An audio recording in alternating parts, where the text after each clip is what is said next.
यो चाहिँ अर्को दिनको भ्लगमा चाहिँ बिहान उठिसकेको छु। अहिले चाहिँ बिहान हुँदैछ। म टक्क मेरै रुममा छु। अब म एकछिन फ्रेस हुनुपर्छ। म फ्रेस भएपछि तपाईँहरूलाई फेरि भिडियो बनाउनेछु। यो चाहिँ मेरो बहिनी सुतिरहेको छ। अहिलेसम्म पनि सुत्छ, मलाई केही पनि थाहा छैन के गर्छ त्यो। अब म के गर्छु भनेपछि एकचोटि फ्रेस भएर आउँछु। बाई।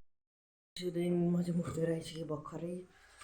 अनि यहाँ बहिनी पनि उठिसकेको छ। अनि यो च्यानल चाहिँ मैले हिजो इन्ट्रोड्युस गरेको थिएँ। यो सेकेन्ड दिन भइहाल्यो। यो चाहिँ अलिक घाम लागिरहेछ, त्यही भएर यो क्यामेरा देखिरह होला तपाईँहरूलाई। यो चाहिँ मेरो रुम 360 डिग्री देखाउँछु म तपाईँलाई। त्यो झ्याल भयो यो ढोका। अनि यहाँ चाहिँ मेरो पहिलाको फोटोहरू छ। अनि भर्खरै उठिसकेको भएर अल्छी लाग्दैछ। होमवर्क धेरै थियो। अब 10 क्लास पुग्यो, होमवर्क धेरै भइहाल्छ। तर दिनको थोरै भ्लग बनाउँछु भनेर हिजो पनि भनेको थिएँ तपाईँहरूलाई। प्लिज सब्सक्राइब गर्नु होला, लाइक कमेन्ट सेयर गरिदिनु होला। Thank you very much.